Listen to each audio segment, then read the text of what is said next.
this is titled "The Future of Academic and Scholarship Publishing." Where is it heading, and is it compliant with the needs of students and teachers?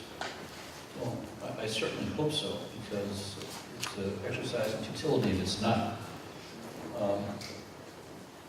I see some of us have been up here before, others have not. We'll start right to my left here, and you give us just a brief bit of your name and your background. No, I'm not your assistant. I understand that. My thesis really is that the more things change, the more fundamentally they remain the same. So when I look at this topic and I look at my origin in academic publishing, about 20 years ago, the role of an academic publisher was to go out there, explore the learning environment and the teaching environment or the lecturing environment, find out what the issues are, try and match those needs to available resources, which were text around that time and textbooks. Try and persuade them to use something better that you know. If there is something that is not available, explore where you can find it and begin to aggregate content in a textbook format and use it across. So I see the same happening at Pearson. We are fortunate to have our own colleges where we do these explorations and formulate solutions. I try and tell our commissioning editors and publishers all the time that the field of play has changed, the players may have changed, but the game remains the same. Go out there, understand what the challenges are for learners, find out if the technologies that we have work. If they do not work, explore others, bring them in, and try and push them harder for them to even imagine what the learning environment of the future is and persuade them to take on what we have. So fundamentally, things remain the same. The role of publishers in that learning environment in the academic sector remains the same. Thank you.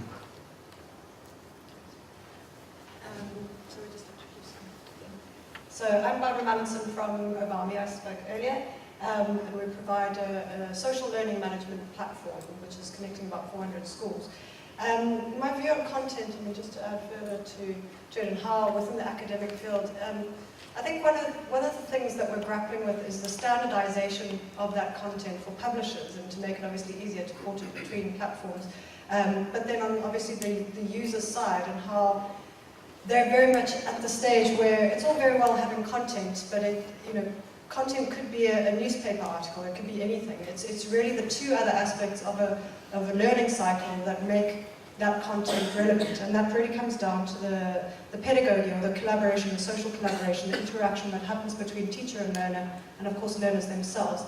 And then of course on the back of that, content and interaction is one thing, but in an academic sense it's to really garner whether that learner has understood a concept or acquired a skill or is able to move on to the next phase of their learning journey.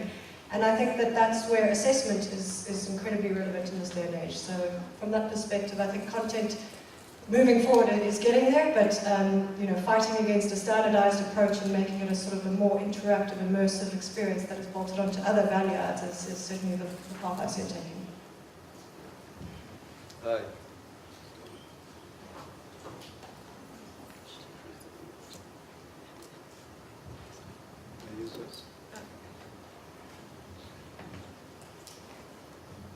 Good afternoon. My name is Mtobeli. I'm coming from Vodacom. I think my perspective here is a funder who has been trying to answer the question, can ICT improve teaching and learning? And in doing so, then I've been consuming most of the products that have been out there, from hardware and into content.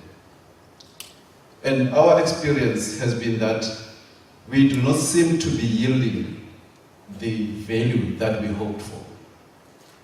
That we do not seem, with all the investment that we have made, to have changed the way things are or to have changed the outcomes in a learning environment. And most of this for us comes from the fact that the people who are targeting do not seem to have the necessary capabilities to appreciate the value of the content that we are providing, or how much more they can utilize it to improve their learning. So our experience has been that the content could be good, but there is not enough work that is done to make sure that it really makes changes, that the people know how to use it, the people know how to internalize it and be able to shape it into their various formations. Because sometimes the content comes being very generalistic and then not made for the various conditions where people are operating. So there's a lot of capacity building, there's a lot of preparedness, there's a lot of training that needs to happen for it to be made to talk to the needs on the ground.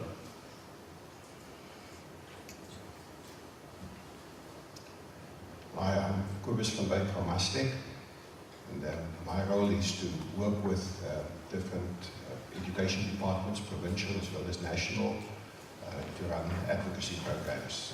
I sometimes feel more like an e-learning activist, pushing the whole idea of technology and the use of technology in education. So I'm not a publisher, I'm not a startup either, and I would be offended if you call me a startup. It's a terrible term, but they do seem to be happy with that. In any case, it so happened that on Monday I visited the National Department of Education, Basic Education in Pretoria, and I had a meeting with some of the senior managers. And we were talking about e-learning strategies, and of course the issue of content came up. That was not the main topic of conversation, but content is a very important aspect of e-learning. And the officials just very deliberately said that the publishers do not give us what we want.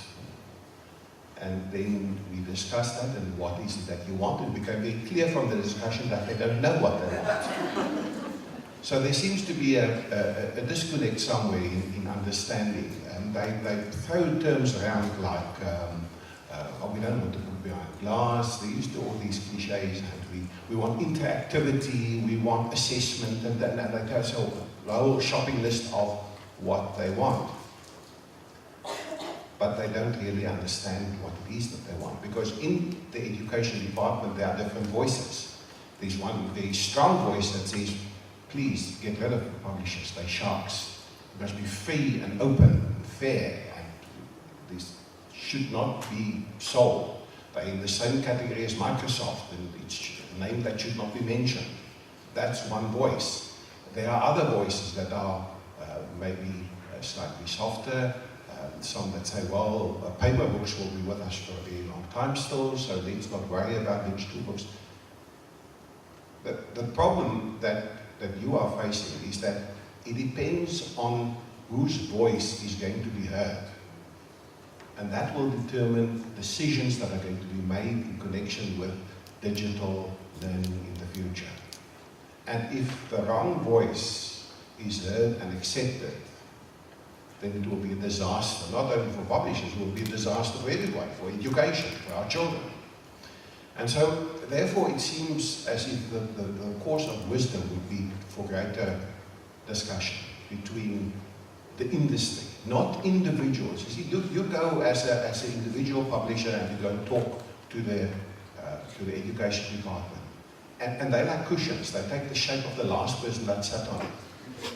And you don't want that. You want, as an industry, collectively find out from them what is it that you want, what is it that we can offer. And from the feedback that I get from the education department, that they are very keen to do that. And preferably through an organization like, what do they call it, PASA? Is that the, yeah, PASA? A formal body. Start engaging. You've mentioned that earlier, that you want to do something like that between publishers and startups. So what about doing that between your body and the education department? Ended on a positive note. It was quite heavy there. I felt a bit down at one stage. I think what excites me about academic publishing and textbooks generally is that,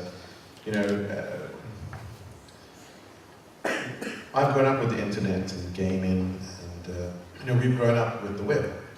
And E-books, and again, government's sentiment, this desire for interactivity and all that. The reality is, the majority of interactivity that's out there is interactivity for interactivity's sake. And if you want to do a lot of that stuff, you go do it on the web.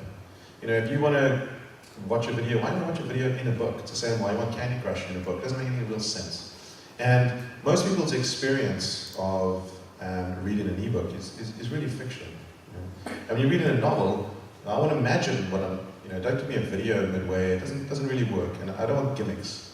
And, putting interactivity, in most cases, not all, in my opinion, isn't really worthwhile. It's quite gimmicky, and you actually interfere with the experience that the user wants to have. What I'd like to see is textbooks that are well thought out, interactivity that is added to them, not to differentiate them from the print, not to differentiate them from their competitor's book, but to put in subtle interactivity that if the user never engages with it, they lose nothing. But if they do, there's an opportunity for them to learn just small things. There's a collection of books that I saw out of Singapore, maths textbooks, that if you don't touch any of the diagrams, you just think that there's the usual things explaining Pythagoras, etc. It was a little bit more complicated. It was actually tricky. And but if you interact with a lot of the diagrams, there's principles that you can learn through actual observation. When you move the points, the triangle changes. And it's those sort of things where we're going to sit down and go and say, can a user play with this and experiment, and will they learn? I believe so. If what you want to try and do is teach Newton's third law by showing, a video of a rocket, that's entertainment. I don't think that the video adds much more than a diagram that shows a rocket with some flames coming out the bottom. And I think as long as we're looking at producing content that we believe sincerely makes a difference and put those in books, then there's an opportunity for us to put those bells and whistles in academic books that we've been wanting to put in trade books forever, but really we weren't justified in doing so. And I think that's where I'd like to see things go, and where we'd like to be a part of that. Okay, interesting comments there. Well, it's obvious, across the educational spectrum, we don't know what we don't know as far as how this kind of product helps or hurts or what have you. Another question around, are we really able to measure outcomes, and what are we measuring against, and how do we contrast it with a more traditional approach to education? And the one thing that I'm afraid of, but I'm also almost positive of, is that it's been a bit overhyped. That e-products and giving everybody tablets and all these things are just a panacea, and solve some problems that it's illogical that they would solve just on their own. So, another question, and is kind of spiraling in the wrong direction, but are we confident enough to say that these advancements are actually aiding education, or are they in the way?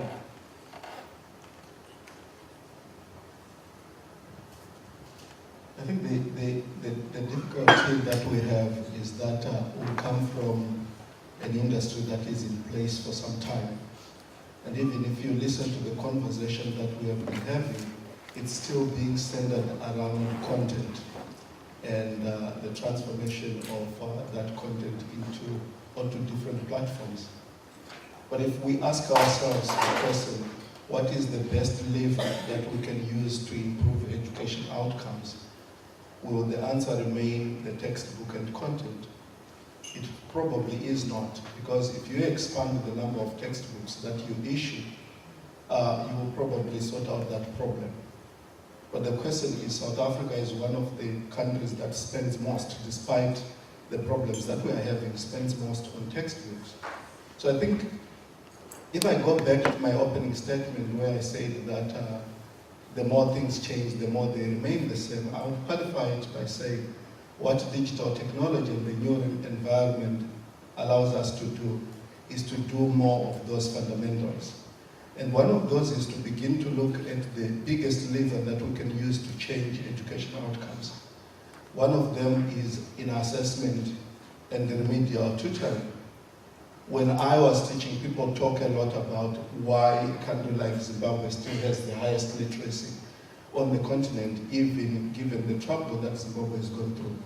When I was briefly a teacher in Zimbabwe, I had to account to my principal every week the topic that I taught, the objectives that I had, the result of that process, and highlight which learners struggle and indicate to him what I'm going to do about those difficulties, and go back to him again after that and indicate to him if that had improved.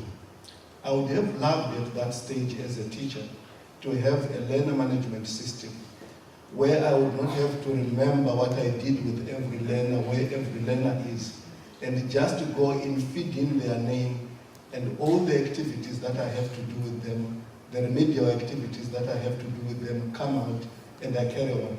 So instead of talking about how at Pearson we really don't think that the game in the future is around content, we really think that it's around learner management systems and how we work with organizations and lecturers to develop systems beyond content that will allow them to place the learner at the center.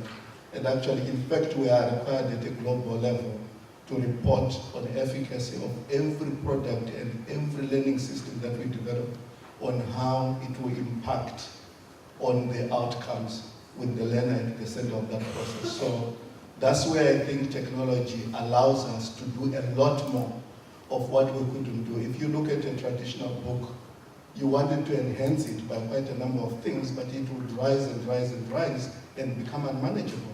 What technology allows us is to enhance that and do a lot more. And that's the type of learner resource, not even book, I wouldn't use the word, the type of learner resource that we see going into the future. Thank you. Yeah, I mean, in terms of empirical studies on how much impact technology is making or digital content is making in the classroom, I think it's still way too early for us to tell. I don't know very many studies that have been carried out globally. We've obviously seen success stories in the likes of Finland and Sweden, where they've adopted a very much open technology-based learning approach to education across all their public schools. And they certainly have higher rates of pass rates and higher levels of literacy and numeracy amongst their scholars. But we can't actually attribute that directly to technology. They have very much a culture of paying their teachers a lot more, so it becomes a really respected profession to go into. So I think that linking technology to things is quite, or at least digital content to the impact we make, is quite tricky to make. The things that we can measure in sort of a qualitative way as opposed to a quantitative way would be engagement. And I've got quite a sweet little story that I shared in another panel I was on just now. But one of the most poverty-stricken schools just outside Cape Town in Khayelitsha, a young girl broke her leg and she's taken off to the doctor to have it wrapped in plaster cast. And while she was there, she told the doctor to hurry up. She had to get back to class because her class was using Obami that day. So I think the whole thing is that no kid is really racing back to the classroom, but because they've got this thing of technology that allows them to access interactive resources, that allows them to connect with like-minded classmates or people beyond their immediate class, it's just something that aids bringing them into schools. And as we see truancy levels drop, there's only one way that results can go, and that's upwards. So there's definitely an indirect relation, but certainly too early to tell. Thanks. I think for me, there are two comments I would make. Technology becomes disruptive if it is given the unwarranted status that it is the solution to everything, to the extent of undermining the fundamentals of a teaching and a learning environment. I think the mistake that has been done is to assume that the intervention in technology is necessarily going to address those issues, overlooking other issues like the culture in the schools and the lack thereof. And no matter how much investment can be made, if that culture has not been addressed, there will never be any positive or meaningful positive outcomes out of technological inventions. But the other comment I want to make is that we also do not want to undermine the effect of bringing excitement to teaching and learning. Because as Barbara has just said, that does happen. But how do you sustain it? because learning needs to go beyond excitement. You generate the excitement so as to put learners on a particular path, but you need to bring back the fundamentals then to change that into a meaningful learning environment. So we need to be able to balance between having the right fundamentals, enforcing them, building those fundamentals, and also using the technology to stimulate excitement amongst the learning environment. Thanks. I share the views of Barbara Tobeli. If I remember my science lessons correctly, if you've got a huge rock sitting on a cliff, then there's a lot of potential energy. But it has to be realized still. And we're all here because we are interested in digital things, digital content. We believe that e-education can go a long way. The fact of the matter is that in our country it hasn't got a long way yet. And we must just all work together to make it happen. There's a lot of, but the proof of the pudding is in the eating. And we simply have to pull together to make it work. I suppose 2 points. First, talking about analytics and measurement, because obviously people are looking for outcomes. And when I was at Book Expo a little while back, and really analytics is the sort of flavor of the moment. Everyone's talking about analytics, and it's very, very trendy and definitely hyped at the moment. And I think it's because once you've got this large platform and I want to collect all this data, it's tied to big data, which is really hyped. And I'm not exactly sure who said it or where, but John, maybe you can remind me. But they were discussing analytics and big data, and the guy said, it's just like teenage sex. Everyone says they're doing it, but no one's really, and no one knows how to do it. And I think there is a bit of that going on, and no one knows exactly what we should be tracking and what it all means. But one thing I think we should take a step back and say, what is the first step? We want to get this technology out there, and I believe that we've got to aim high. But first principles, I think we've got to go and say it shouldn't be any worse. If you put e-books in a school and it's harder for the teachers to teach than if they had a paper book, well, that's a problem. So there's some fundamentals you just got to look at and look at what is the disruption. And maybe the improvement is very difficult to see, but the disruptions, those are very easy. You see in the classroom, when people are running around and someone cannot read their book, that's a big problem. So I think you can address those quite easily. And then I think we're focusing very much on the technological challenges. And when something goes wrong, it's kind of, we put ebooks in and it's not working and ebooks is a problem. In most cases, even if you're looking at corporates and you're going to replace System X with System Y, a lot of what is going on and the problems, it's not necessarily they are not technological problems, is that we're all talking around saying here that we've got to sort of invoke some change. Yet we have no change management at all, really. There's kind of these schools saying, well, we're going to go from print to ebooks and that's it. And there isn't any sort of working model that gives them a fighting chance of best practices. And I can tell you that there'd be just as much disruption if they went from, I don't know, switching from one textbook to another where the teachers aren't familiar with the content, they don't have the worksheets. I mean, those are upheaval as it is. And I think we need to take a look at the bigger picture and then be realistic. If we're going to put these changes in place, what do we need in the bigger picture? That's a little bit scary, but that is the reality. Absolutely, good comments all. And I think Wes was onto something there at the end. Was the old saying that to the man that only has a hammer, all of his problems look like nails.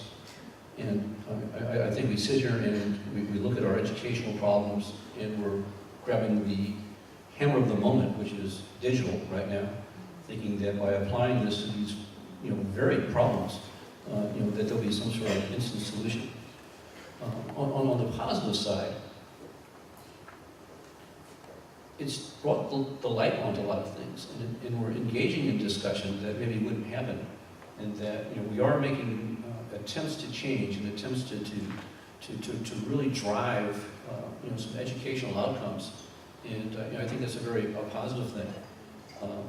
I think two things that were just said really jump out at me, having having been in the business of producing this kind of stuff and seeing how it's used, is the number one thing is on the student side is engagement.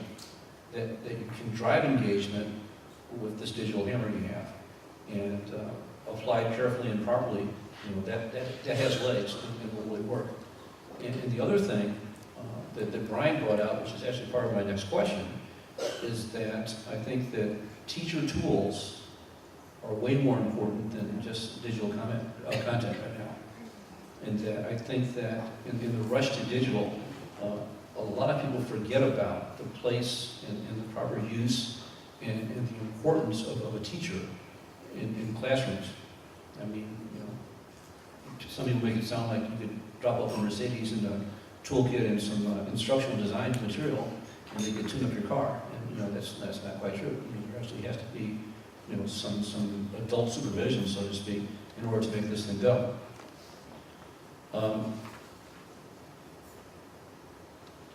So the question reads, digital publishing technology might be benefiting the students, but does it ostracize teachers, and are teachers equipped to teach with ebooks? And let's not get caught up in that exactly. Let's talk more about what do we think teachers need along with their digital hammer in order to have some efficiency and drive some outcomes that we're likely to see in the class. I think Brian is probably the best placed. I wouldn't separate, particularly at an academic level, I wouldn't separate the lecturers from the learners, because learning at that stage is fairly independent. You could actually produce results by actually focusing on the student. The question that was asked this morning and was again answered from a technological perspective was, are we ready? And I think the colleague from Telkom indicated that indeed we are ready, but it's ready from a technological perspective. I would actually argue that from the experience that we have had by working with our own colleges is that you can get the technology ready, Wi-Fi, everything, SD cards, and deploy and still fail. The question perhaps is user readiness. What is the level of user readiness, including the lecturer and the student? And up to about 95% of the feedback in terms of problems that we get have nothing to do with the software, the technology, the hardware. It has to do with lack of user preparedness with regard to what they were doing.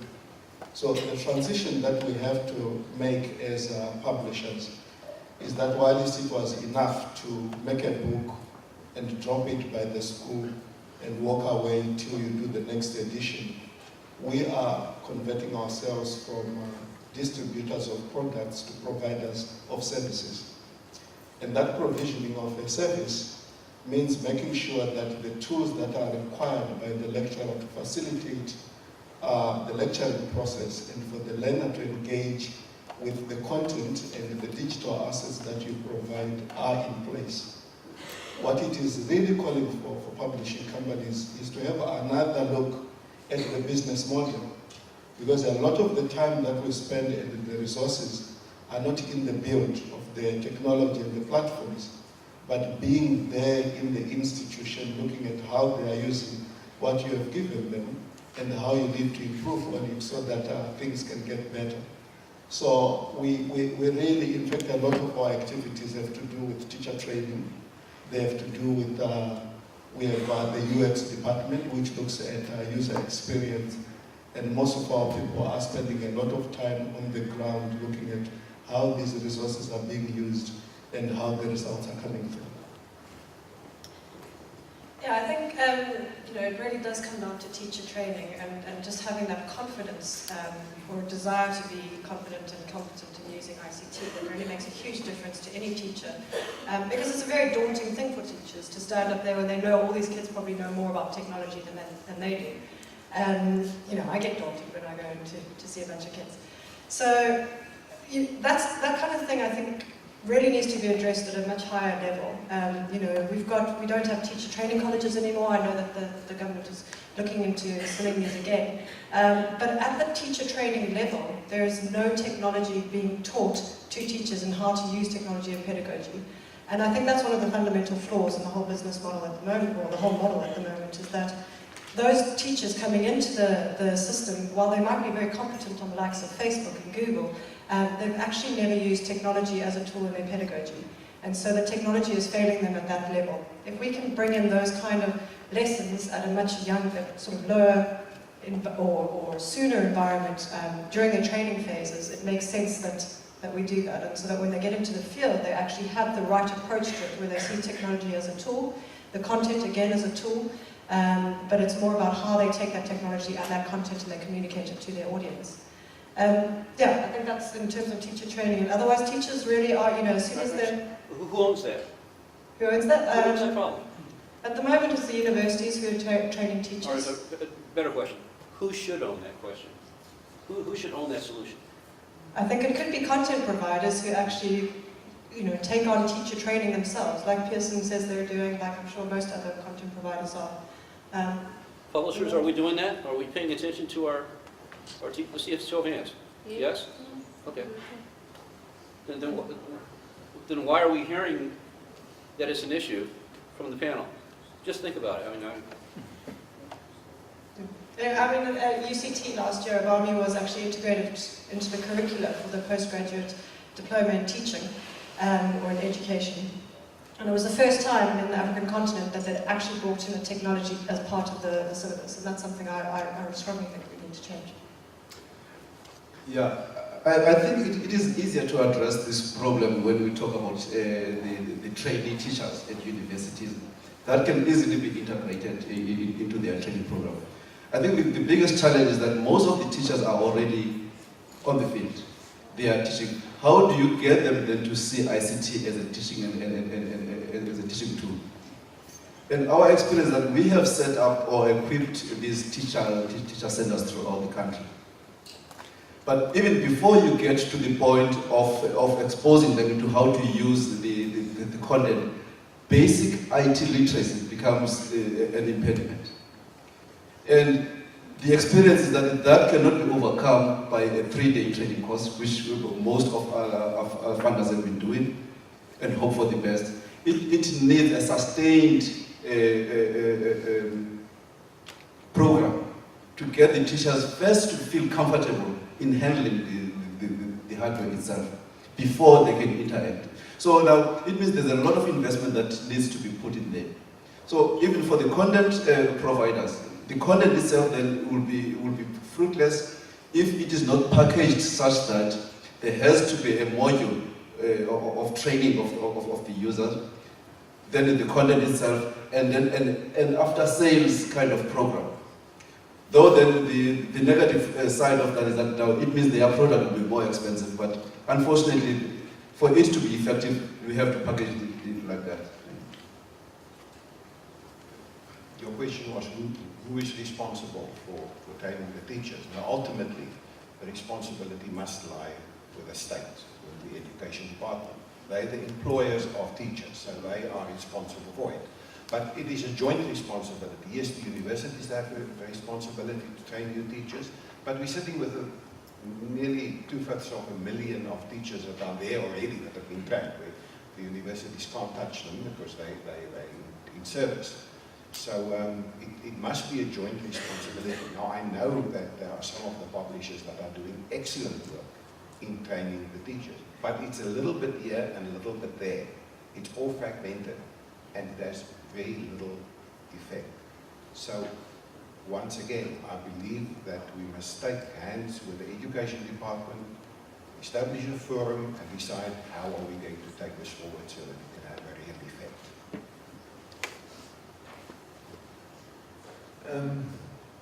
John, you raised I think a very interesting point in putting the question who owns that, because I think going down the line I thought I don't really have anything to add. It is training.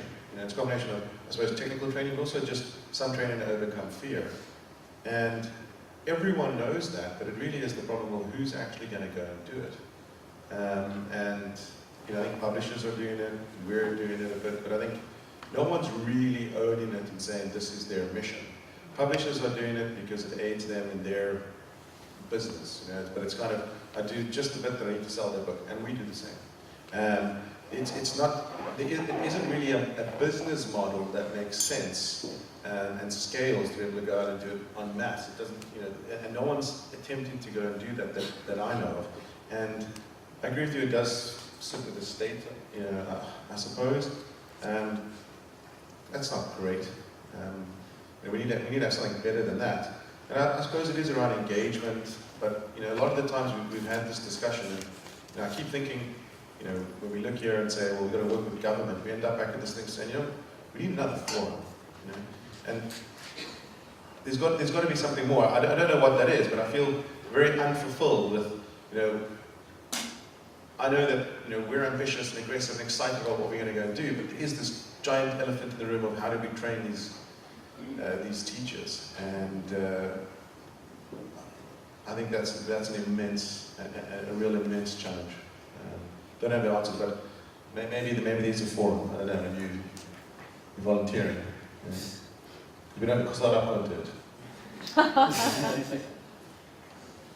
No, I know I would certainly hang this on the publishers for a good bit to prove the efficacy of their content, to make sure that teachers can teach with it, to make sure that students can learn with it. Otherwise, it has absolutely no value. And I'm not just saying turn the publishers loose with that. I'm saying that should be part of any RFP, RFI, RF anything that's done, you know, to put this kind of program in place. You know, otherwise, you know, all the questions in the world we have are about does interactivity help, and you know, what kind of questions should we have, and you know, does it really help to have video? You know, this is all moot. I mean, we've hit a very basic block, I think, here.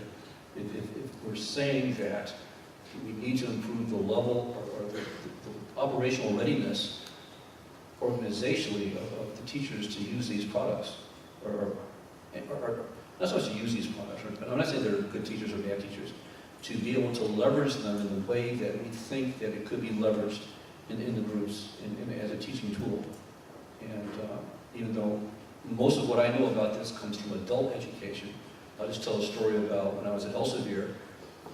We had scoop to nuts for EMT people, for healthcare professionals, because we knew for a fact that there were no professional teachers at these healthcare colleges. It was practitioners moonlighting as a teacher. So while the ambulance driver might be exactly the person that you want to have show up if you've had a wreck because they're just that good, that by no means means that that person has the skills, the knowledge, or the technique to take a group of people from no knowledge to some knowledge at his level or her level. So, you know, at Elsevier and other companies that were, Pearson was very good as well, was coming up with entire programs about how to teach this material, what's important. You've got 3 weeks to teach it, you've got 2 weeks to teach it, you've got a month to teach it, here's different approaches to take. And I would just say that, you know, I would hang this back on, I'd say the publishers to help drive and give it some governmental oversight, you know, as far as making sure that it gets done. But that's just my opinion.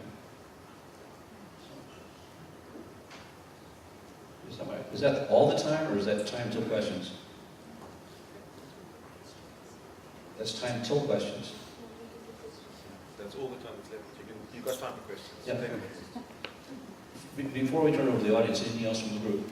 And I think this has been a great conversation, even though it's been somewhat dour, but I think it got to some issues, you know, and it's not all singing and all dancing in some parts of our business. And, you know, I think it exposed, you know, like I said, the digital hammer. We're just going to apply that to everything you expect it to solve problems, that there are some very basic things that are, from my mind, fairly tactical. You know, it's not like we have to reinvent anything here. It's a very stepwise methodology that can be taken in order to solve these things. So, you know, just keep in mind all the good things that this does. Like I said, besides increased engagement and also, you know, shining the light on the issues that we have, because, you know, this is framing a discussion that may not happen otherwise. Yeah, I think on that last question about whose responsibility it is, I'll go back to the past again and say, if you look at the UNESCO protocol on textbooks, it argues that in situations where teachers are not prepared for one reason or the other to teach effectively, the textbook remains the only way for the teacher and the learner into the curriculum. I would therefore extrapolate that and say there's absolutely no way you can hope to go into the digital environment effectively without doing what publishers did in the textbook environment, which is with the difficulties of outcomes-based education and its shortcomings. Most of what teachers know about that, hence the recipe books that were delivered to the curriculum, they were taught by publishers. One of the reasons why I love to buy my hardware from Mica, although it may be a little more expensive, is let us show you how. And without that, I wouldn't go there. So the same principle applies when we go into deploying learning resources through digital means.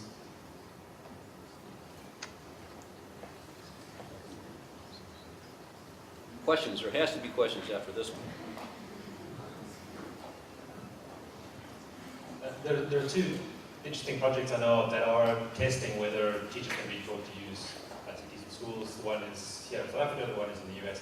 Here, the DG Murray Trust is funding a pilot project run by Michael Rice in Barrydale to test whether it's possible to help teachers teach, particularly fractions, better to grade, I think, 4 students. That would have fractions.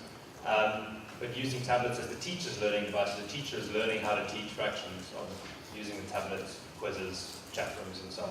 Early stage project, but it's important that it's kind of on all of our radars, even though it's small, because we all need to make sure that we learn from that and that we kind of require that learning to be shared, which obviously it will be. And the second project is in the US, where an organization called Lumen Learning is working with community colleges to replace their textbook adoption lists with open educational resources. The aim being that they can reduce the textbook cost burden on a community college from over $1 million to just $15,000 a year. And in that case, Lumen Learning's service that they provide is that they work with the faculty to help them use digital materials, teach with them, get the students to use them. And they have very lightweight elements to back that up. And they're kind of doing exactly what Brian was talking about in terms of providing not content, but services. What interests me is that these projects are all coming out of non-profits or volunteer organizations or open education resources organizations. I'm waiting to see, and maybe I've just missed it, publishers getting into this, because you'd think this is what's going to disrupt their businesses and that they need to find a business model around it. Putting Brian a bit on the spot because he's the only publisher on the panel right now, but is that something that publishers, maybe publishers that aren't Pearson, are getting into? Because I know it's obviously something that's on Pearson's radar. Well, on the question of open education resources and whether publishers are going in there or not, I indicated earlier on that we don't see content as the game changer of the future. We see the aggregation of all resources that are available with the publisher driving that process, given our understanding of pedagogy and technology on the other side. Because I think the OER environment has become a jungle, actually. There is research that was done by the University of Augsburg in Germany. And what they came up with in OER is that it's so overwhelming, and there are certain assumptions that people that are not involved in pedagogy make about the competencies of the user. So this information has become a forest that teachers and learners are getting lost in. So we will be using OER, we will be integrating it onto our platforms, into our systems, but our role there will be to say, this OER that we have seen is useful and is credible, and we are not selling it to you because it's free. But when we bring it to you on a learner management system, the value add is not the content that is free, that is everywhere. The value add is how we organize it effectively so that the learner gets the results out of it. So I know of many publishers that are beginning to do that. I don't think anybody can survive without doing so.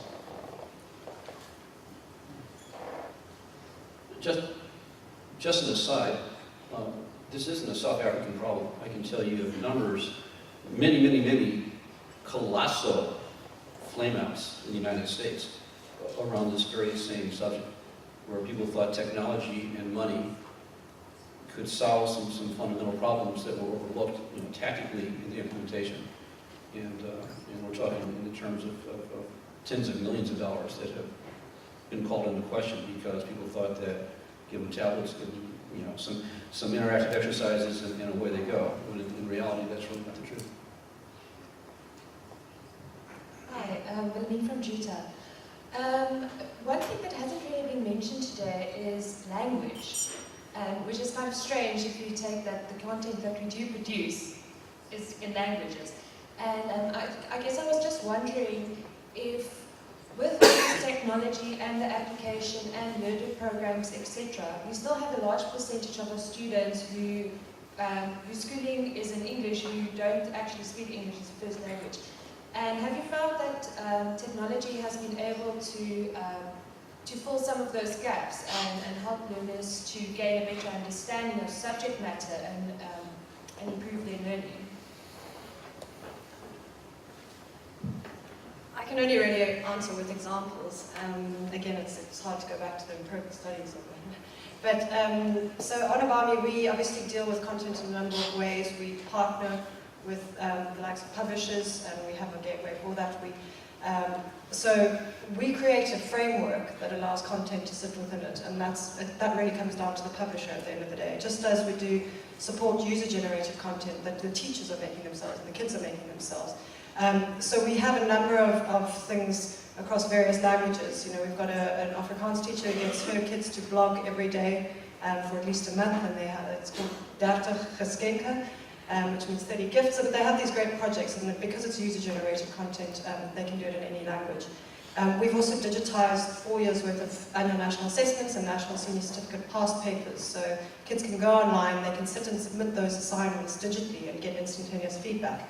And again, those range across different subjects as well, because we have the interface that allows us and allows publishers or users to create that content themselves. So while the main framework, it's very much iconized and all the rest with a lot of imagery, it's almost universal. It's really down to the content that gets put there, and that falls on the responsibility of the publisher or the person who's creating it. And it also depends on the innovation of the teacher. How are they going to use that? So I suppose the responsibility of getting content to learners in different languages and different cultures still ultimately come down to the publisher. Hi, I'm Red. My point is also on the teacher training point / question. I guess I've understood that 1 in 4 teachers have received basic computer and ICT training from the Department of Basic Education. So we have this sort of a cup that's very empty, if you can think of it. But as we're going through this cup, we have the device suppliers, for instance, the Vodacoms and the Mustecs of the world.